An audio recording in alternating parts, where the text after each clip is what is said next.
Hey, this is Greg Johnson with Blue Book Services, and this is Week in Review. I'm joined by our retail editor, Pamela Riemenschneider. Pamela, you are at Orlando's SCPC, The Power of Force, something Star Warsy, right? The rise of produce. I don't remember. It's the Southern Exposure. This is our second in-person event for the produce industry at Southeast Produce Council, Southern Exposure. And we're wrapping up the content right now. This is the annual expo. A little bit different this year. It A few looks changes different. to talk about. Yeah, well, I mean, the innovation station, this is kind of it looks like they kind of spaced it out here, but if you walk down the aisles, and we'll take a quick look. One of the things that they did here is they're having a hybrid event for the people who couldn't make it. There's a fair number of people who are still not up to traveling in the produce industry, whether it's their corporate policies or they're just not ready. You see here, we've got a decent crowd. I heard, but I haven't got the official numbers. I heard about 1,800 people were registered for the event, and then a fair number of them joined virtually through the virtual garden platform. So if you see, there's the booths that are here in person, but then someone who was already signed up, because this is the show that nobody wants to miss their spot in. So if they weren't able to make it, I'll go over here, and Tanamir and Angela has one over here. Sorry, I'm back in the aisles. If you couldn't make it in person, you have a QR code on a stanchion. And that way attendees can go ahead and scan that and set up and talk to someone virtually. I don't know how successful it is. We'll have to find out from people after the event's over on the value of doing the hybrid events. But I think everyone's got just having a little grace about this, honestly, because this is our first one in a year. Everyone just wants to be here. So it was a little bit different than Viva Fresh a couple weeks ago in that they had a full complement of education sessions. And I know the one that you went to yesterday, the Power of Produce, is always something that the produce industry looks forward to. What was your assessment from that, and what kind of retail trends did you see that we might see going forward in 2021? Well, the Power of Produce is a report that our friend Anna Marie does the research for the Food Industry Association, also called FMI. And this year they had the same kind of setup. It felt very normal to be at an education session, to have the panel of retailers up there on. So a couple of key trends we saw in the Power of Produce are, people are going to continue cooking at home. A lot of the retailers that were on the panel said they really don't see those numbers going down tremendously as people are starting to transition back to restaurants. We also saw some trends about ads and marketing and merchandising. So merchandising as in what is sold on promotion. We saw a tremendous drop in the amount of produce that was sold on merchandising or on ad. And a lot of it was well, what's up? Greg. What's up, Pamela? Oh, Ross. Yeah. I can't believe you didn't hear him coming with his heavy breathing. That was Ross. So the amount of produce that was sold on ad over the past year was down like 24% in vegetables and 18% in fruit.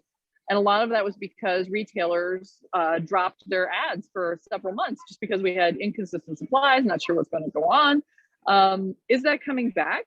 One of the retailers, Mike from Harps, said that they have smaller ads now, fewer items on ad because people are in the store already and they're getting what they're getting. They have a list, they have a recipe, and they weren't influenced tremendously by ads. So a lot of retailers rethinking their ad strategies. I mean, the differences between SCPC and Viva Fresh are, Viva Fresh compressed the education out of it and SCPC decided to keep it. I thought it was a great move to have it because those sessions were incredibly well attended. They did keep the room spaced out. They had the speakers with the little dividers between them.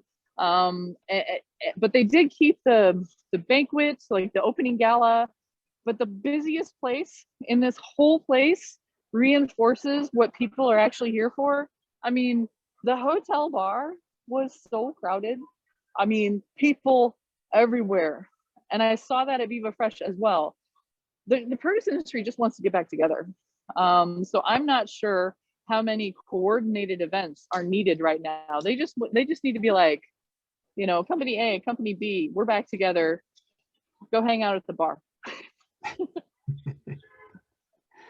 Well, it sounds like what you're saying is events are definitely needed, but maybe the virtual one, it doesn't do the same thing. Yeah. The virtual one right now, I think the function of an in-person event is to get people back together. And a trade show like this is, you know, people seem to be pretty happy to be walking up and down the aisles and seeing familiar faces, talking to retailers, talking to food service. I don't know how many badges are here that are, you know, the buyer badges. We haven't seen any final numbers yet. But getting back to the business of the produce industry, getting back to the networking of the produce industry, all of that is an in-person kind of thing. It's not really a virtual thing. I've talked to a couple of people who tried the virtual appointments and using the app and the virtual garden to try to facilitate them.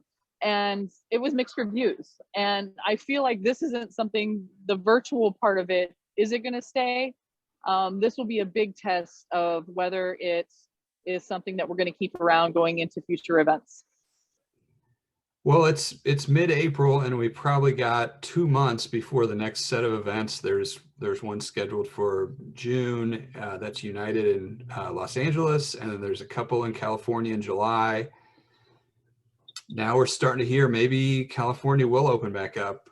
So those events are, we don't know, and there's not really much between now and then. So that might be a good time to evaluate how these worked, what we're looking for in them, and your evaluation too as a participant is really valuable to our industry, especially for people who couldn't go. If there were 1,000 people there, that's tens of thousands who want to hear about it. Yeah, for sure. And it's a lot of work for organizers to make sure, if you have kids in the time of COVID who have had to do Zoom school, you know how if there's a hybrid option, the kids at home maybe are feeling a little left out.